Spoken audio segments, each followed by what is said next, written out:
Hello everyone, this is Ronnie, and on this channel we're going to talk about the raw vegan diet, raw vegan fruitarian diet, if you want to put it that way. Just a quick video I thought I'd put out. Coffee. Sometimes people ask about coffee or tea. I've done quite a lot of coaching with people, health coaching, and they change their diet. They seem to actually sometimes be happy to change their diet if they can continue to drink coffee or tea. And then sometimes when I'm asking them about their tea or coffee, they'll tell me it's decaffeinated or non-caffeinated, and I'm very skeptical about that sometimes. But coffee, is coffee unhealthy or bad? I think that if you go and look up the scientific literature, well, it is scientific literature, but it's just words that people often use. I think you'll probably find a lot of stuff that's positive about coffee. I think you'll find studies that say coffee drinkers live longer, or coffee drinkers are healthier, or coffee drinkers are better, or whatever.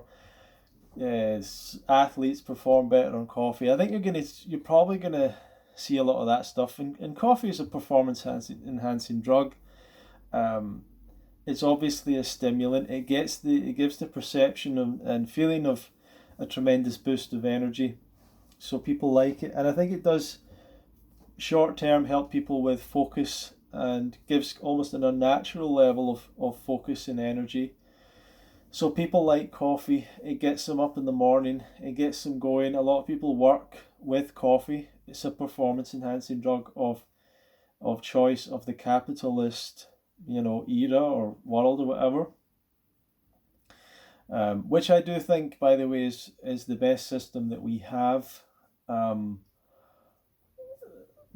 But human beings would have been like all other animals at one point, not being particularly productive apart from finding food and having interactions with their friends and family and stuff like that, and maybe going out to fight every now and again, and wouldn't have been, and the rest of the time would have been relaxing, doing not much. So coffee is great in a world where everyone's has to be productive and has to be really productive. I don't drink coffee myself. I gave up coffee, I gave up tea, I gave up caffeine before, purely not because I researched the health issues around it, because I felt it was addictive. That's why I gave up coffee and tea.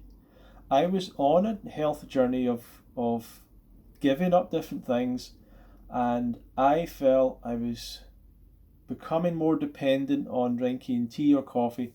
It happened in particular after spending a week or half a week at my auntie's house, and she drank a lot of tea, and she smoked a lot of cigarettes, and she would drink tea almost continuously. And when I came back home, I had been drinking tea with her. When I came back home, I was drinking more tea than usual.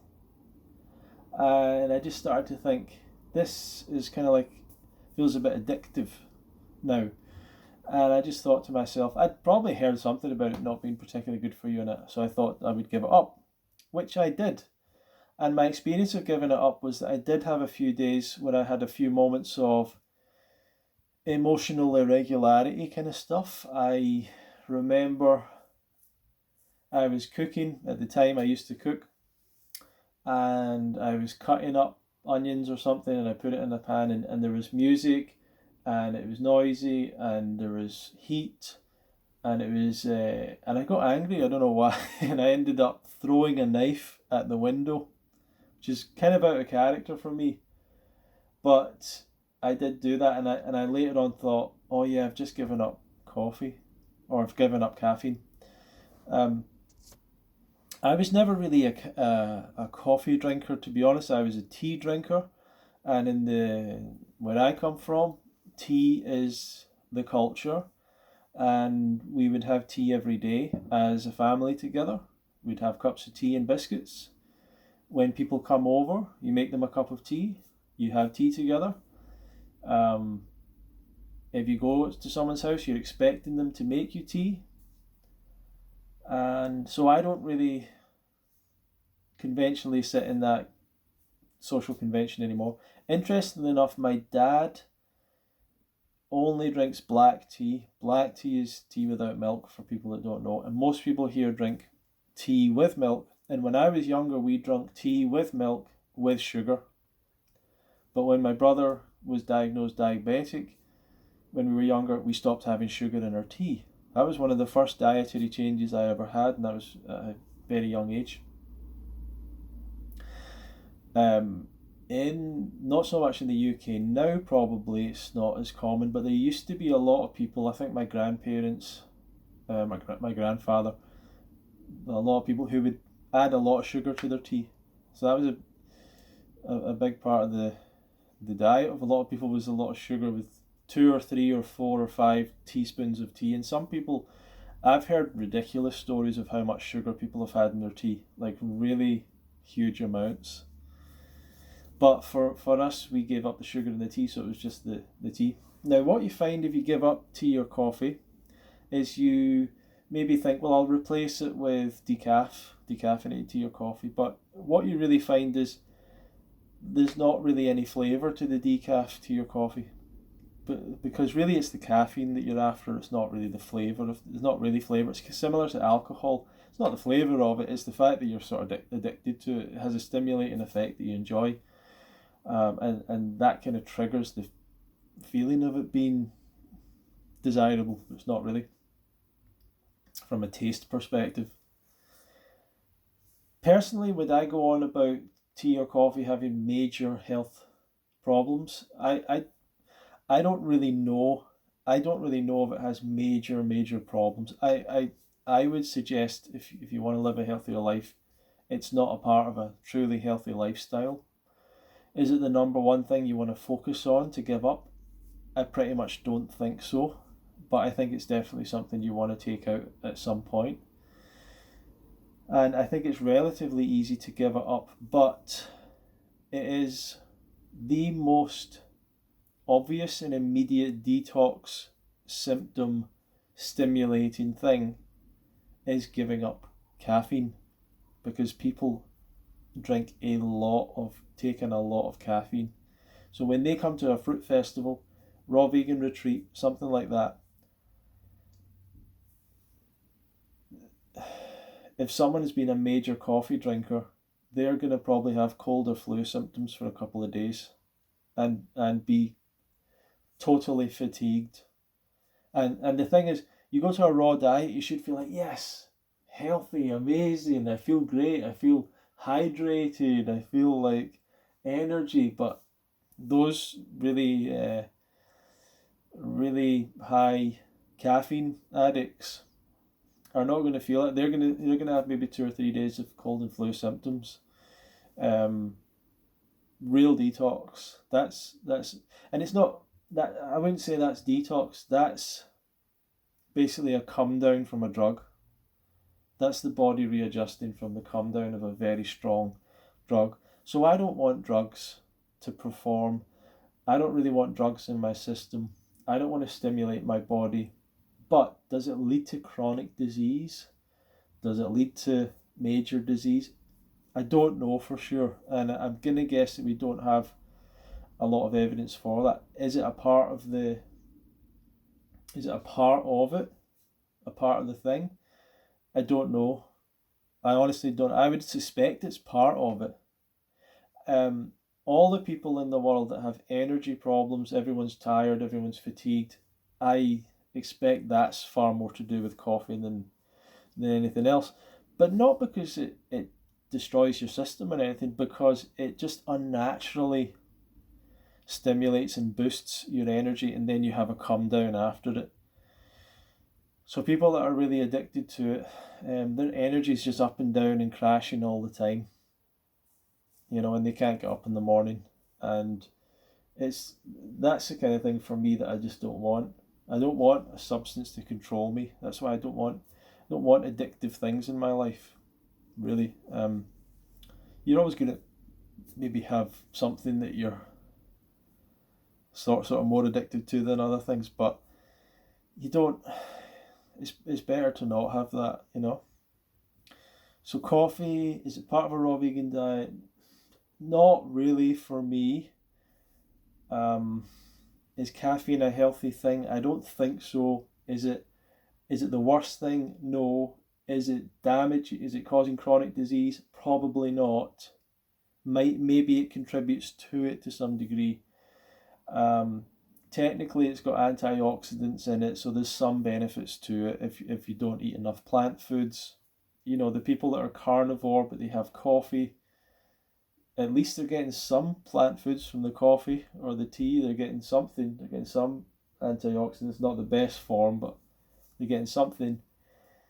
But there's much better options. It is. I mean, it's technically a poison. It's a toxin, and this is an important point just to make. Whenever you take something in and it causes a stimulating effect, remember that it's your body that's doing the action. So the coffee isn't giving you energy.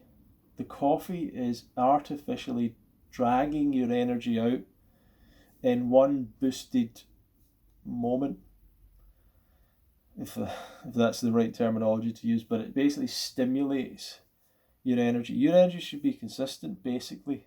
It's going to go up and down a little bit through the day, circadian rhythms and so on, but it should be pretty consistent. That's the fantastic benefit of a raw vegan diet. It's just consistent energy.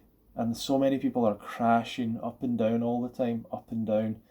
Sugar, coffee, but the sugar and the high fat at the same time, I should say. So the blood sugar's all over the place. The coffee's making your energy all over the place. People are just not at peace at all. So for me, the benefits of no coffee, being more at peace, not having an addiction, which I think is important, because then you're not kind of neurotic all the time looking for where's my next coffee coming from. Overall, I think it's better for your health. Cannot prove it. I don't think there's a lot of information that can prove. And I think you'll find as many studies saying positive things about coffee because the coffee drinkers of the world are determined to find positives about it, like the scientists that do these studies. So, and that's the weird thing about the world of nutrition science. We're asking addicts to do science on the foods they're addicted to. Crazy. So that's pretty much my whole thing. I don't drink coffee. I don't think it's part of a healthy lifestyle. I suggest you move away from coffee, tea, all caffeinated beverages. I should have said really all caffeinated beverages. And if you want to know what the effect of coffee would be on me now as someone that hasn't consistently had coffee or caffeine for over 10 years, probably at least 10 years, I went to... I've got a couple of stories. One of them is I was actually sick one time, but this is years ago. And I took paracetamol, painkiller thing that people take when they're sick. And I was up all night, couldn't sleep. Like I was literally up all night. And the next morning, my mum, I think she noticed that the paracetamol had caffeine in it. And I didn't know it had caffeine in it. So that's a total because you might say placebo effect, but I didn't know there was caffeine in it. And I ended up all night long. And I was like, how come I can't sleep? This is crazy. With caffeine, it feels like your awakeness is forced open. Even when you're totally tired, your awakeness is like forced open. I can't remember what it exactly does. It interferes with the signals to tell you that you're asleep, you're tired or something. I can't remember. And then there was another story was when I had raw chocolate or raw chocolate cakes or something at a raw thing years ago, and I was just like jacked. And once again, I was basically up till 6 a.m. the next day. So even just a little bit of caffeine for me, I can end up all night and the next day. So not for me, thank you. I would encourage you to move away from it. But thank you for watching, and If you want to check out my book on the raw food lifestyle, if you want to learn more, my book is below, a link to it. If you would like to inquire about coaching, I'll have a link below. And if you want to learn more about all of this stuff, I've got a newsletter, emailed newsletter as well. You can check it up, I'll put a link below for all that stuff. Thank you for watching, and I'll see you in the next video.